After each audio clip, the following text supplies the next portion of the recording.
गया, द्वापर में पूजन पद्धति प्रारंभ हुई। कुछ न करिए, न तपस्या करिए, न यज्ञ करिए, केवल नित्य भगवान की पूजा अर्चना करिए, भगवान मिल जाएंगे।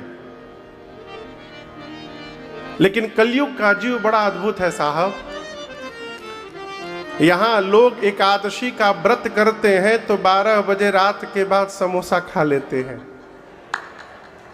कहे 12 बज गया, एकादशी चेंज, अब द्वादशी में प्रवेश कर गए, रतिया में 12 बजे। क्यों? मैंने देखा इसलिए मैं आपको कह रहा हूं। व्रत किए हैं और अगर कहीं इमरती दिखाई पड़ गई तो जिह्वा से पानी निकलने लगता है। ये हमारा व्रत है। तपस्या तो बहुत दूर की बात।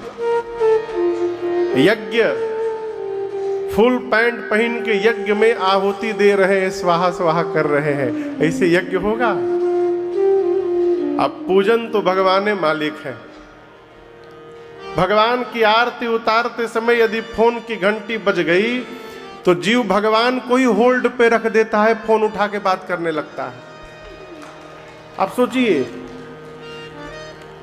कलिकाल का जीव न ठीक से यज्ञ कर सकता है, न ठीक से तपस्या कर सकता है, न विधिवत भगवत पूजन कर सकता है। तो फिर प्रश्न हुआ कि फिर कलयुग में जन्म लेने वाले जीव को भगवत प्राप्ति कैसे होगी? गोस्वामी जी कहते हैं कुछ नहीं करना है, केवल और केवल गाई राम गुण गण बिमला, भवतर बिनहि प्रयास। केवल भगवत नाम का हम और आप गुणगान करें, भगवत कथा का गुणानुवाद करें, जो आज से प्रारंभ हो रहा है। कलयुग में केवल भगवत कथा गाने से, भगवत कथा सुनने से, भगवत नाम जपने से और भगवत नाम को सुनने से, इतना करने से ही जीव का उद्धार हो सकता है। इसमें लेश मात्र भी संशय नहीं है। ये कलयुग की महिमा है। उसी कलिकाल में हम और आप इस कथामृत को श्रवण करने के लिए यहाँ पर उपस्थित हैं, जिस ग्रंथ का नाम है श्री रामचरितमानस। आप में से कौन कौन इस ग्रंथ से पूर्व से परिचित है? बस 10 लोग। अच्छा, अब उठाएं सब धीरे धीरे, अच्छी बात। नीचे रखिए। कौन कौन पढ़ते हैं इसको नित्य? यदि इतने लोग पढ़ रहे हैं तो ये बहुत अच्छी बात है। आप अपने लिए एक बार ताली बजाइए। अद्भुत बात, क्या बात है। श्री रामचरितमानस पढ़ने के लिए है, पढ़ करके समझने के लिए है और समझ करके रहने के लिए है। केवल सुनने से कुछ नहीं होगा। एक जगह मैं कथा गा रहा था तो सामने एक श्रोता बैठे रहते थे। 2 दिन भैया भरत जी की कथा, भाई भरत चरित्र की खूब रोए, कथा सुने 3 घंटा रोते रहे। मुझे लगा कि बड़े भावुक श्रोता हैं। किसी से मैंने चर्चा की, बोले महाराज अपने 3 भाई, तीनों भाई से केस लड़ रहे हैं और उसमें उत्पात यही किए हैं, भाई लोग नहीं किए, यही उत्पात किए हैं। ये कथा सुनने का क्या अर्थ है हो? गोस्वामी जी कहते हैं सुनि समूह जही जन मुदित मना, फिर मज्जहि अति अनुराग, लहहि चारि फल अछत तनु, साधु समाज प्रयाग। गोस्वामी जी कहते हैं जो सुनेगा, समझेगा और सुन समझ करके इसको जीवन में उतारेगा, यानी इसी में डुबकी लगाएगा, वो अपने जीवन में 4 फल पाएगा। कौन सा फल पाएगा? आम, दूसरा बोलिए, दूसरा कोई फल बोलिए जो मिलेगा। अनार, भैया बोले अनार। अच्छा, आम और अनार। तीसरा का केला। चौथा सेव। हाँ, ये फल नहीं मिलेगा। जीवन के 4 महत्वपूर्ण फल हैं, 4 पुरुषार्थ, धर्म, अर्थ, काम और मोक्ष। कथा कहती है जिस मनुष्य को पुरुषार्थ प्राप्त करना हो वो केवल कथा को सुने, समझे और जीवन में उतारने का प्रयास करे, उसको चारों पुरुषार्थ सहज प्राप्त हो जाएंगे। गोस्वामी जी कहते हैं रामचरित मानस ये नामा, रामचरित मानस ये नामा, सुनत श्रवण पाय विश्रामा,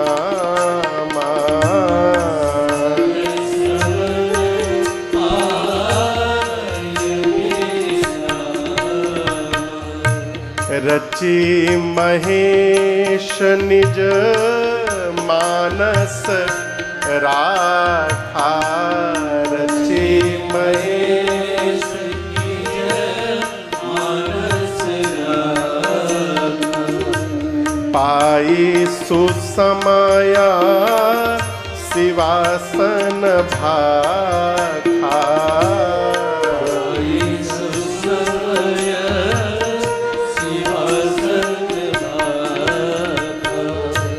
ताते राम चरित मानस बर, ताते राम चरित मानस बर, हरे नाम हिया हेरी हरसी हर,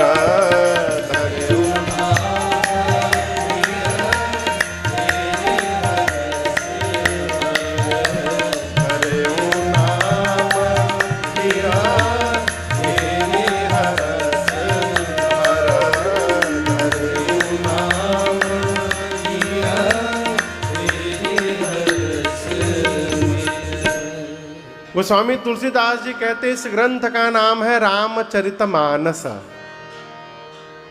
और मजे की बात देखिए, बाबा कहते हैं कि इस ग्रंथ की रचना मैंने नहीं की है।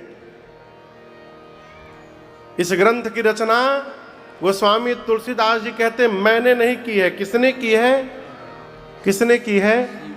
रचि महेश। किसने रचना की है? अब बोलिए। शंकर भगवान ने। और लिख करके कहां रखा? निज मानस राखा। भगवान शंकर इस ग्रंथ की रचना किए तो कागज पर नहीं लिखे। हम और आप कुछ लिखते हैं तो डायरी पर लिखते हैं, कॉपी में लिखते हैं, पेज पर लिखते हैं ना, स्लेट पर लिखते हैं। गोस्वामी तुलसीदास जी मानस जी को लिखे तो भोजपत्र पर लिखे। लेकिन गोस्वामी जी कहते हैं कि इस ग्रंथ की रचना भगवान शंकर ने की। और वो लिख करके कहां रखे? निज मानस राखा। मानस यानी मन में। कहां लिख करके रखा? मन में। और जब जीवन में पाई सुसमऊ शिवासन भाखा। शिवा मां भवानी जी का नाम है, पार्वती जी का नाम है। शंकर भगवान कहते हैं जब उचित समय आया जीवन में, पाई सुसमऊ। सु यानी सुंदर समय। सुंदर समय कौन सा है? अब जैसे जहां कथा हो रही है तो हम यहां कथा सुनाने आए नहीं हैं, हम कथा सुनाने के लिए बुलाए गए हैं। आप समझ रहे हैं? यदि हम अपने आप आते और कहते भाई हम कथा सुनाएंगे, आप लोग सुनिए, तो कितने लोग सुनते रघुनाथे जी जान रहे हैं। लेकिन हम यहां बुलाए गए हैं। क्यों? आप सबके हृदय में कथा सुनने का भाव जगा, तब जाकर आपने मुझे सुनाने के लिए बुलाया। और आज से यहां कथा प्रारंभ हो रही है। दोनों पक्ष में कथा ही होगी, कहो। लेकिन जब हम अपनी ओर से सुनाने आएंगे तो पता नहीं कौन सुनेगा नहीं सुनेगा।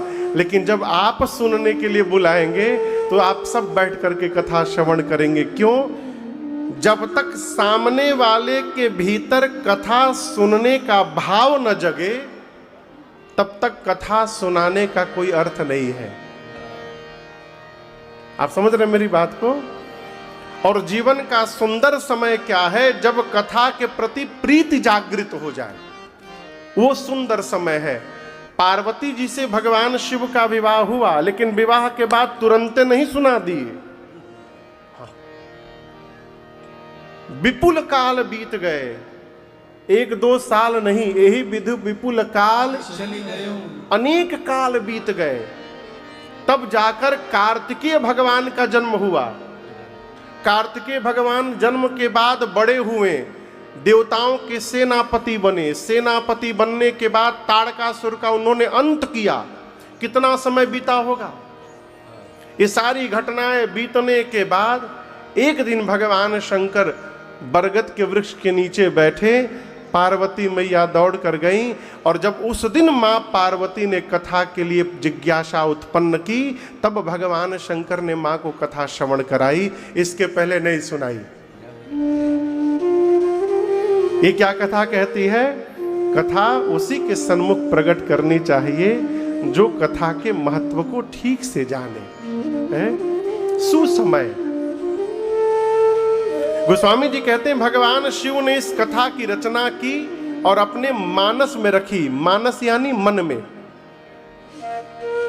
इस ग्रंथ का नाम रामचरितमानस क्यों पड़ा? गोस्वामी जी कहते हैं, गोस्वामी जी कहते हैं मैं वो राम जी का चरित्र गाने जा रहा हूं जो राम जी का चरित्र शंकर जी के मानस से प्रकट हुआ है।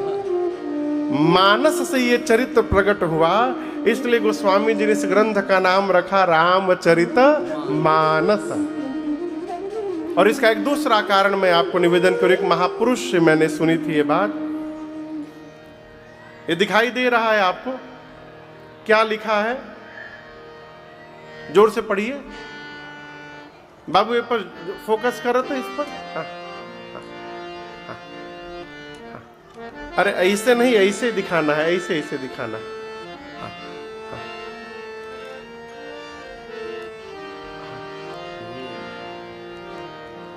क्या हो, इतना टाइम लगा था? हाँ, यही पे रोक के रखा, यही पे रोक के रखा, और लगे ले जा, और लगे ले जा। हाँ, अब आप पढ़िए क्या लिखा है? श्री रामचरित मानस। सबसे ऊपर का लिखा है, उसके बाद राम के बाद, चरित के बाद मानस। गोस्वामी जी कहते हैं जो भी जीव इस ग्रंथ को पढ़ करके सुन करके समझेगा, उसके मानस यानी मन पर एक ना एक दिन पूरा का पूरा श्री रामचरित आकर के खड़ा हो जाएगा। ये इस ग्रंथ की महिमा है। मानस के ऊपर रामचरित्र आकर के खड़ा हो जाए, ये इस ग्रंथ की सार्थकता है। कथा सुनने से क्या होगा? हमारे पूज्य महाराज श्री कहते हैं, इसे श्रवण कर मिट जाती है, इसे श्रवण कर मिट जाती है, कथा श्रवण कर मिट जाती है, कथा श्रवण कर मिट जाती है, 100 जन्म जन्म की व्यथा हो। जय जय राम कथा, जय श्री राम कथा, जय जय राम कथा, जय श्री राम कथा।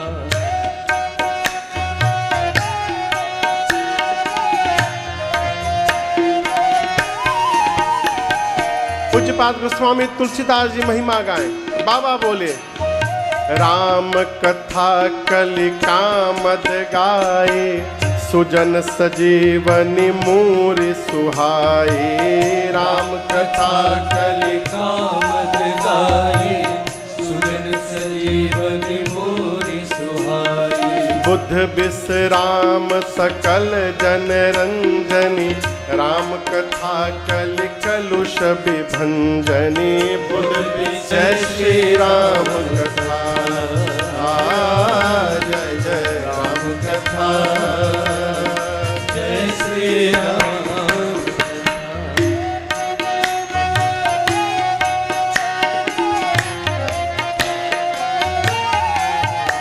श्री याज्ञवल्क्य ऋषि बोले, महामोह महिषेष विशाला, राम कथा कालिका कराला। महामोह महिषेष विशाला, राम कथा कालिका कराला। राम कथा शशि किरण समाना, संत चकोर करहि जेहि पाना। श्री राम कथा, राम कथा, जय श्री राम। मानस के तीसरे वक्ता भगवान शंकर महिमा गाए, बोले, राम कथा कल बिटप कुठारे, सादर सुनु गिरिराज कुमारे। राम कथा कल बिटप कुठारे, सादर सुनु गिरिराज कुमारे। राम कथा सुंदर करतारे, संशय विहग उड़ावन हारा। जय जय राम कथा, जय श्री राम कथा, जय जय राम कथा, जय श्री राम।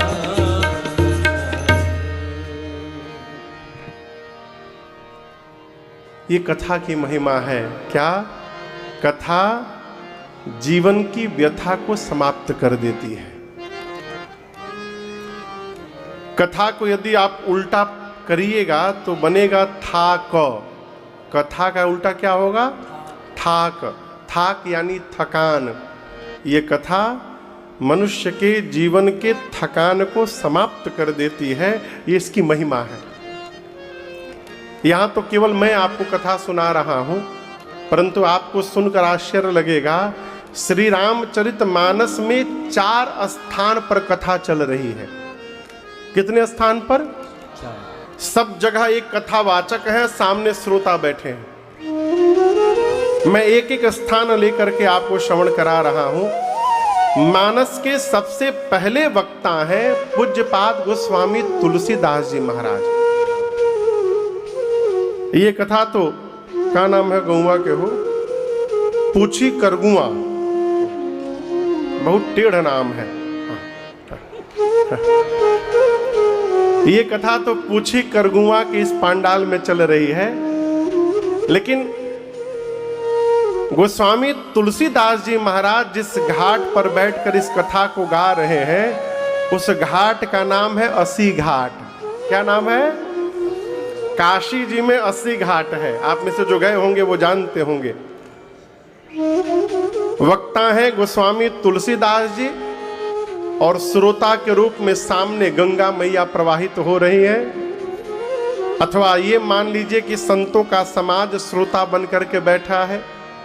और यदि कोई नहीं सुन रहा है तो गोस्वामी जी प्रारंभ में ही इस बात की घोषणा कर दिए हैं कि स्वान्तः सुखाय तुलसी रघुनाथ गाथा, भाषा निबंध मति मंजुलमातनोति।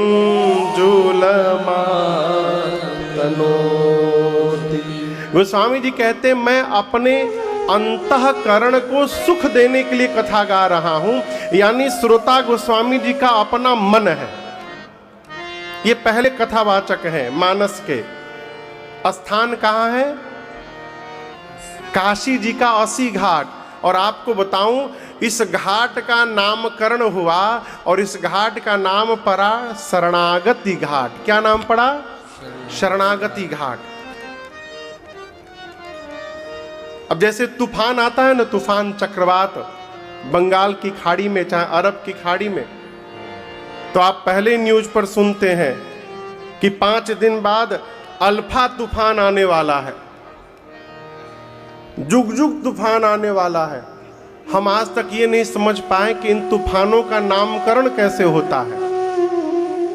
कैसे वैज्ञानिक को पता चला कि इस तूफान का नाम अल्फा रखना है, इसका नाम सुनामी रखना है।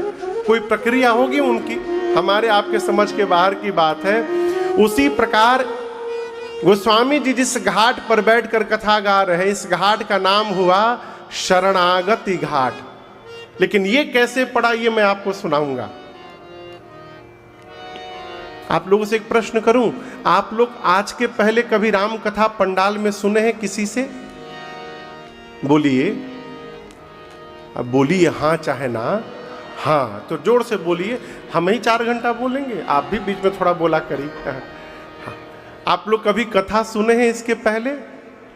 हाँ, किसी दूसरे वक्ता से? अच्छा, राम कथा सुने हैं? तो प्रश्न है, क्या सभी कथावाचक एक ही जैसी कथा सुनाते हैं? बोलिए क्यों? ग्रंथ तो वही है, श्री रामचरितमानस ग्रंथ वही है, उसी के आश्रय में सभी वक्ता कथा गा रहे हैं। परंतु आप दर्शन करिएगा, जितने वक्ता के सन्मुख आप बैठिएगा, आपको उतने प्रकार की कथा सुनाई पड़ेगी। इसको छोड़िए, दूसरा उदाहरण दे रहा हूं। आप आज इतने सारे लोग बैठे हैं, कथा के बाद यदि कतार लगा करके आप सभी से बारी बारी पूछा जाए कि आज आपने कथा में क्या श्रवण किया, क्या सभी लोग एक ही जैसा उत्तर देंगे? सरकार अलग अलग उत्तर देंगे ना। क्यों? कथा तो आप पंडाल में ही सुन रहे हैं और वही सुन रहे हैं जो राजन सुना रहा है, लेकिन इसके बाद भी उत्तर अलग अलग क्यों हो जाएगा? इसका कारण समझिएगा। यदि यहां वर्षा होने लगे, भगवान न करे होए,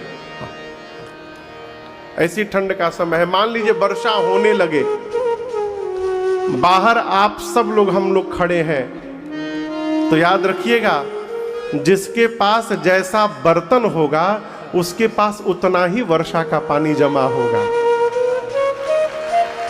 आप समझ रहे हैं? जो बाल्टी लेके खड़ा होगा उसके पास बाल्टी इतना पानी आएगा, जो कटोरी लेके खड़ा होगा उसके पास कटोरी इतना पानी जमा होगा, जो प्लेट लेके खड़ा होगा उसके पास प्लेट इतना आएगा, और जो अजूरी लेके खड़ा रहेगा अजूरी भर आएगा, नीचे से टपक टपक के समाप्त हो जाएगा। उसी प्रकार यहाँ कथा रूपी अमृत की वर्षा हो रही है। अब इस पंडाल में जो जितना बड़ा बर्तन लेके आया है वो उतना ही उसमें भरकर के घर लेकर वापस जाएगा। समझ में बात आई? और खोल के कहूं तो जिसकी जितनी चेतना होती है वो उतना ही समझता है, जिसकी जितनी बुद्धि होती है वो उतना ही समझेगा।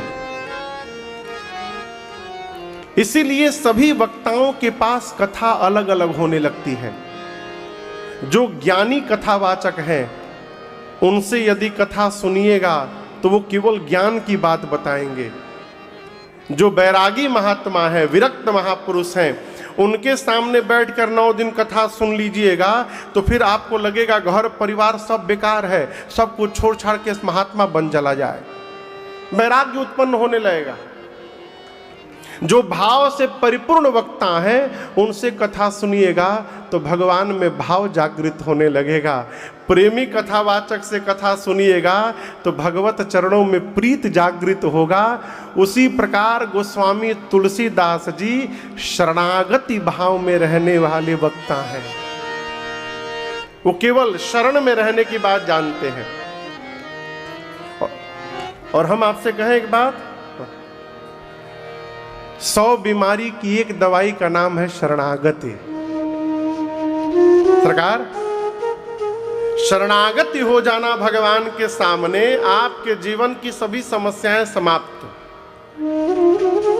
दोनों हाथ उठाकर भगवान के सन्मुख खड़े हो जाइए और कहिए, प्रभु हम तो आपकी शरण में हैं, जैसा रखिएगा वैसा रहेंगे, जैसा ले चलिएगा वैसा चलेंगे। अब आपके ऊपर है, हम आपसे ये भी नहीं कहेंगे कि आप हमारे ऊपर दया करिए, हम शरण में आ गए हैं, आपका मन करे तो करिए और न मन करे तो न करिए। हम आपकी शरण में हैं। लेकिन एक बात याद रखिएगा, प्रातः स्मरण पूज्यपाद श्री बिंदु गोस्वामी जी कहते हैं, यदि नाथ का नाम दया निधि है, तो दया भी करेंगे कभी ना कभी। भगवान दया सिंधु है, शरण में चलिए माई बाप, कुछ नहीं बिगड़ेगा। गोस्वामी तुलसीदास जी मानस में जब जब बोले हैं, केवल एक ही बात बोले हैं, जातिहीन अघ जन्म महि मुक्त कीन्हि अस्नान,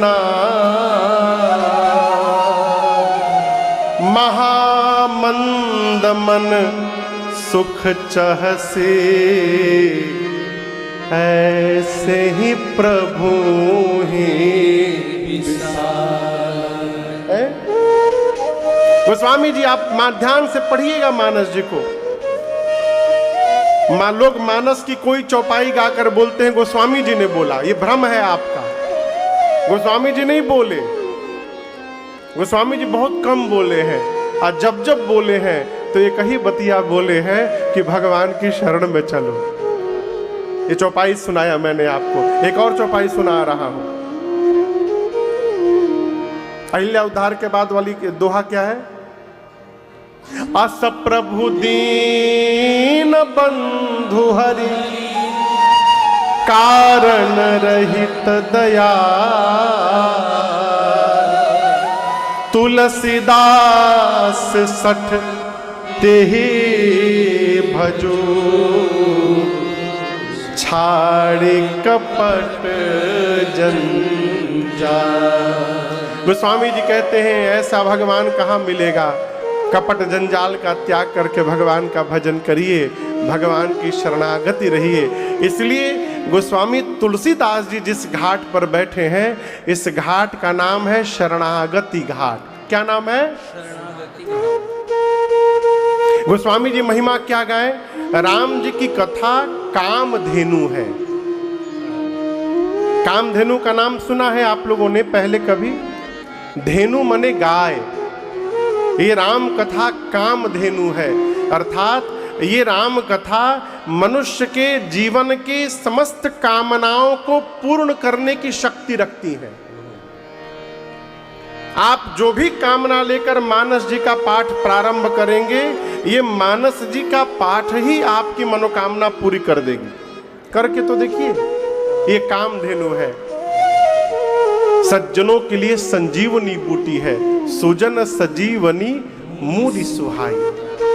देखिए ऐसे तो सब मनुष्य स्वस्थ हैं, हम और आप सभी स्वस्थ हैं, लेकिन यदि आज ही कोई आ करके ब्लड ले जाकर चेक कर ले तो 10 बीमारी पता चल जाएगा। हीमोग्लोबिन कम है तो आरबीसी कम है, तो ई बढ़ा है तो ई घट गया, प्रोटीन बढ़ गया, कोलेस्ट्रॉल घट गया, बढ़ गया, अभी पता नहीं चल रहा है, चेक हो ही जाए तो 10 बीमारी का पता चल जाएगा। उसी प्रकार अपने जाने में हम और आप सब ठीक चल रहे हैं, लेकिन जैसे श्री रामचरित मानस रूपी यहाँ कार्यालय में आएंगे और यहाँ आकर हम अपने जीवन का चेक कराएंगे, तब पता चलेगा हमारे जीवन में कितनी बीमारियों ने पकड़ा हुआ है, यहाँ आके पता चलता है। अब आप कहोगे महाराज वो कैसी बीमारी? मानस में आप कभी मेडिकल टेस्ट कराए हैं? अपना ब्लड टेस्ट पूछ रहा हूं, रिपोर्ट उसका देखा है? लिखा रहता है हीमोग्लोबिन, उसके आगे लिखा है हीमोग्लोबिन आपका 11 आया है, जो आया रहता है वो लिखा रहता है, और उसके आगे जो नॉर्मल रेंज है वो लिखा रहता है कि इतना से इतना होना चाहिए, लेकिन आपका इतना आया है। अब यदि हमारा नॉर्मल रेंज से मिल रहा है, इसका मतलब हम स्वस्थ हैं, और यदि उससे नहीं मिल रहा है, इसका मतलब हम बीमार हैं।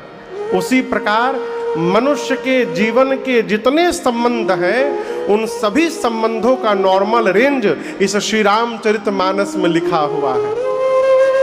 यदि हमारा जीवन इस नॉर्मल रेंज के जीवन से मिल रहा है तो हम स्वस्थ हैं, और यदि नहीं मिल रहा है तो हम बीमार हैं। और उस बीमार को ठीक करने के लिए ये राम जी की कथा संजीवनी बूटी है, ये गोस्वामी तुलसीदास जी कहते हैं।